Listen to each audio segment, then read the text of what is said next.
Yeah, this is a totally different experience for me and my staff. Obviously, we've got 24 new faces, 15 freshmen, and just only four players returning with limited games played. So right now, I think we're treating it what I'm excited about it the most. We're kind of treating it as an NHL expansion team. Everything's foreign, everything's fresh.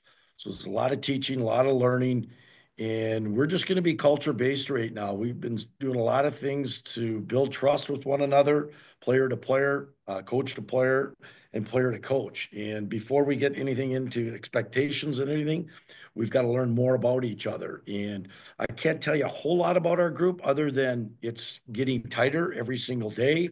Real good energy, real good effort so far. Um, they're really molding together as a group, but when we get on the ice with them, we're going to have to do a lot of repetition work in terms of getting our system straightened out. But what we do like is we do get up and down the sheet pretty good. We get after it. We just gotta tighten up the structure a little bit as we move day to day. We haven't spent a whole lot of time with them on the ice, but it's a real high energy group. And right now, we're still kind of filtering through. We haven't picked captains yet. We had a vote there yesterday. We're going to discuss things today. As a staff, we don't have too many upperclassmen, so our leadership group that, as it stands, is going to be important for us. So we need to sort through that a little bit. And again, it's just about getting better every single day. I know that's an old cliche, but it really applies to us with all the new faces that we have at this point. And we have been doing a good job of that. And you're going to see a lot of ups and downs with this young team, as you do with any other team in this league. And our approach is day to day, game to game. Let's worry about the process, not the results, and the rest will take care of itself.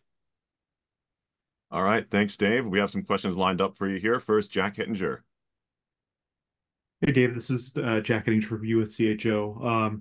I know you mentioned that it's almost like an NHL expansion team or maybe a first year program that you're kind of starting from scratch a little bit. I guess the difference would be obviously NMU has a pretty long history and tradition, and you're part of that tradition. So what sorts of ways are you sort of drawing back on like the NMU hockey tradition and you being an alum to sort of get the guys in line with how you want NMU hockey to play, I guess. Like you're like we got to play NMU hockey. Do you have sort of a philosophy about what Wildcat hockey is you want to be, I guess?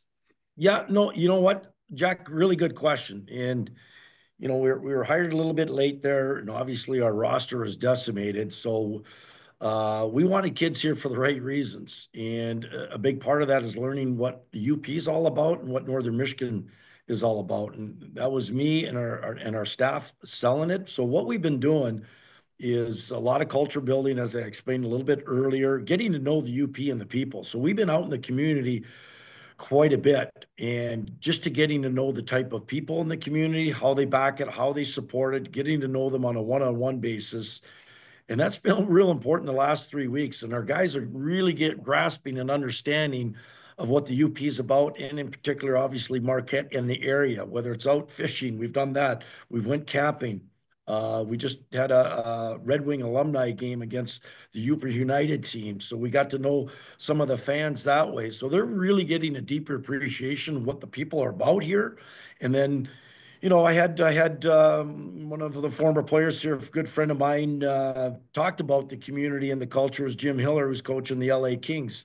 He was in town. He married a gal, and he met with our group and just talked about how unique and special this place is, and the facilities that go along with it. So we tied that together.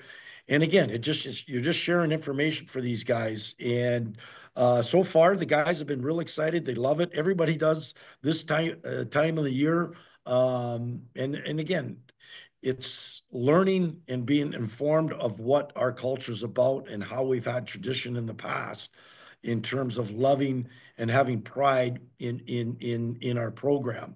And our guys are getting a pretty good taste of that. So our approach is sharing that information with them. They take it in, grasp it, and take it on a day-to-day approach. Thanks, Coach. Kevin McNulty, floor is yours. Thanks. Hey, Dave. It's Kevin McNulty from TV6. I'm just wondering, as you spent the summer putting this roster together, what was the most challenging part of getting these 28 guys together, other than the fact that, there were only 4 when you got here? Well, the most challenging part, again, it's tough to find hockey players in July. I think we started with 5 or 6 guys. Like I said, we only had 4 returners from last year. So in about a 3.5 week period, we were able to get to 28 players on a roster. So the challenge was just time consuming. Talking to agents, talking to your network of people you trust, and some of the kids you may be familiar with that might be the right fit. But we wanted guys that were jumping through the phone because right now we can present, hey, we're a great program with tradition. We have a heck of an opportunity here to get minutes, to get playing minutes. We don't have a whole lot of returners that I've had minutes in the past, so everything's going to be earned. And there's always people and kids that are left that are or been overlooked that are just dying for an opportunity. And when we presented it to them, hey, we've got an opportunity here. There's nobody really slotted in as first, second, third line or top D pairing or top goaltenders. You got to earn it. So what we presented to them was the opportunity that's ahead of them. Thanks, Coach. We got to have a question from Dave Ellis. Shyiak, how much is your personnel going to determine what kind of style you can play this year? Yeah, that's always a challenge, I think, as a coach. You have your own style of play, obviously, and you have to have players that you've recruited to fit that style. That's maybe one of the challenges, but we want skaters, we want guys to get after it, forecheck. We want to be hard to play against, but we want to play freely and be able to make plays. That's been presented to our group. Now, can we execute all that at one time? No, that's going to take time. But we do want to be, again, Wildcat hockey has always been aggressive, in-your-face hockey, and the ability to make plays. And it's going to start with our D zone first. We got to be tight and tough in our D zone so we can have pucks. We got to have juice to go play on the offense and allow our guys to make plays within our structure. And that's going to take a lot of time there, Dave. So patience is going to be a key with the coaching staff, and we want to make sure our guys handle it. It's going to take time to get the results that we want, and that's going to be the up and down and the youthfulness of our team. You're going to see a lot of ups and downs, but at the end of the day, once we get through it, you're going to measure us game to game, week to week, month to month, before Christmas and after Christmas. We want to look like a real good hockey team in the second half and be playing our best hockey late in the season. Last one here from Jared.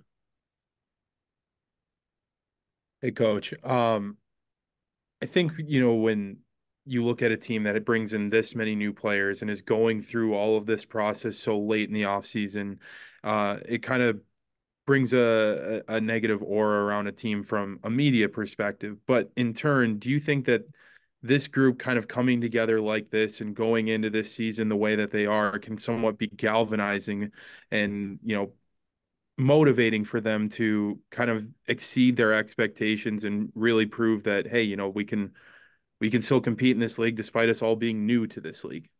Yeah, real good, Jared. Real good information there. Exactly what you said.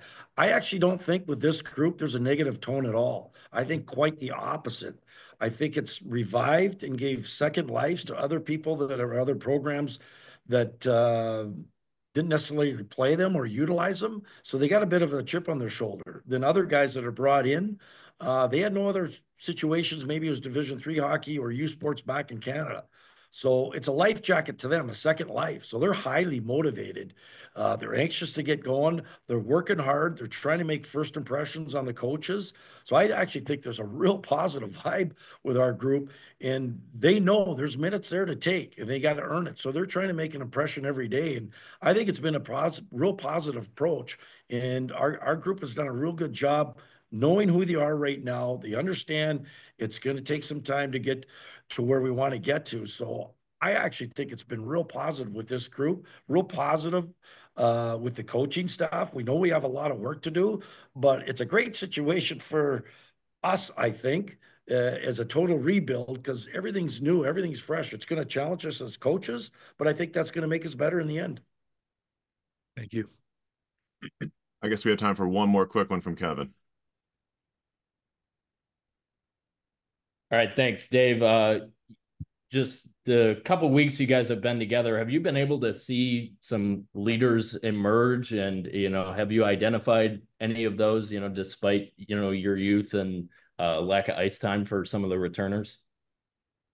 Yeah, you know what? We're taking our time on that. There is some leaders in there. I don't want to point out any certain individuals yet till we announce that, but I'll just give you an example of that. When you come into situations normally in a year, you got a lot of returning players. And when we're in practice right now, your upperclassmen in your leadership group, they drive the practice, right?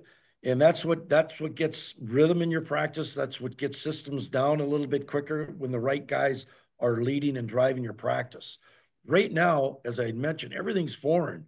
There's new drills, new coaching staff, new messaging, new way of doing things. So people are just kind of looking around. Who's going to go to the front of this drill and not screw it up? So there's a feeling out period, and we're getting over the hump a little bit at a time because we're replicating certain drills until we get it right, until we get the details. So there is guys trying to do that the right way. It's just going to take a little bit more time, and we'll find out, I think, by the end of the week, who we're going to announce as captains. There is some guys in mind. We probably got 4 to 7 guys in our group that the guys voted upon, and then, like I said, we'll sit down as a staff and come up with a game plan and probably have that announced by the end of the week.